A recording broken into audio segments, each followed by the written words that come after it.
क्या आपने कभी रात के आसमान को देखकर सोचा है कि तारे इस तरह क्यों घूमते हैं?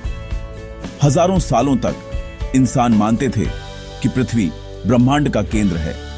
यह भूकेंद्रित दृष्टिकोण स्वाभाविक और स्पष्ट लगता था, लेकिन आज हम एक बहुत अलग कहानी जानते हैं। आइए जानें कि खगोल शास्त्री आसमान का वर्णन कैसे करते हैं, तारों, सूरज, चांद और ग्रहों की गति को कैसे समझाते हैं और नक्षत्रों का असली मतलब क्या है। जब हम ऊपर देखते हैं तो आसमान एक विशाल गुंबद जैसा दिखता है, जिसके केंद्र में हम होते हैं। ठीक हमारे ऊपर के बिंदु को शीर्ष बिंदु जीनित कहा जाता है, और जहां यह गुंबद जमीन से मिलता है वह क्षितिज होराइजन है। प्राचीन लोगों ने कल्पना की थी कि तारे एक बड़े क्रिस्टल गोले, खगोलीय गोले पर जड़े हुए हैं जो पृथ्वी के चारों ओर घूमता है, लेकिन असल में यह पृथ्वी है जो हर 24 घंटे में अपनी धुरी पर घूमती है, जिसके कारण तारे पूर्व में उगते हैं और पश्चिम में अस्त होते हैं। आज भी खगोल शास्त्री आसमान का नक्शा बनाने के लिए खगोलीय गोले के विचार को एक उपयोगी उपकरण के रूप में इस्तेमाल करते हैं।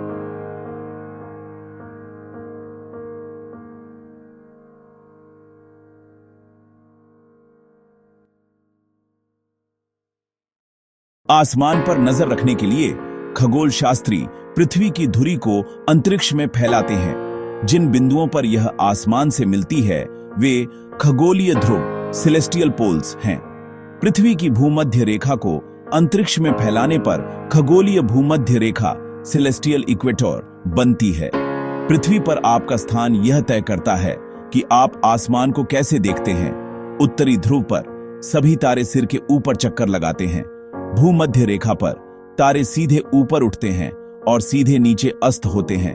मध्य अक्षांशों पर जैसे यूरोप या अमेरिका में तारे कोण पर उगते और अस्त होते हैं, और ध्रुव तारा पोलारिस क्षितिज के ऊपर उसी कोण पर स्थित होता है जिस पर आपका अक्षांश होता है। तारे एक निश्चित पैटर्न में स्थिर लगते हैं।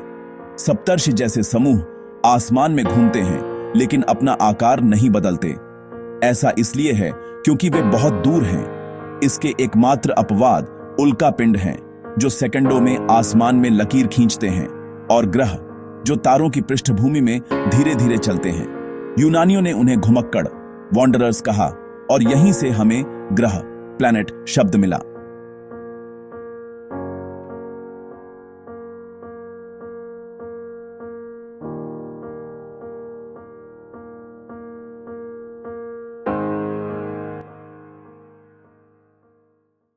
हर दिन पृथ्वी के घूमने से सूरज उगता और अस्त होता है, लेकिन साल भर में सूरज भी तारों की पृष्ठभूमि में अपनी जगह बदलता है और एक पथ बनाता है जिसे क्रांतिवृत्त इक्लिप्टिक कहते हैं। यह पथ पृथ्वी की भूमध्य रेखा के सापेक्ष 33 दिन झुका हुआ है, और इसी वजह से हम बदलते मौसमों का अनुभव करते हैं।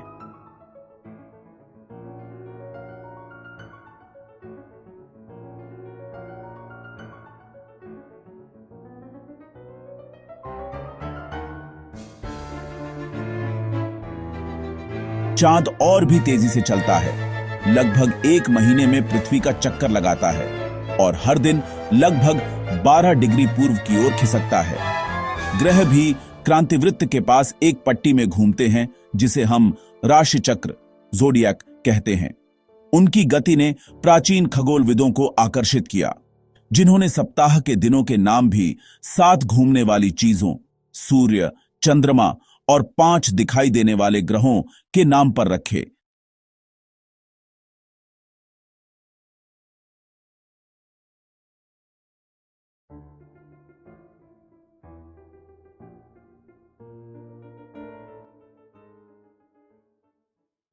रात के आसमान को समझने के लिए प्राचीन संस्कृतियों ने तारों को जोड़कर आकृतियां बनाई, जो देवताओं, जानवरों और नायकों की कहानियां बताती थीं।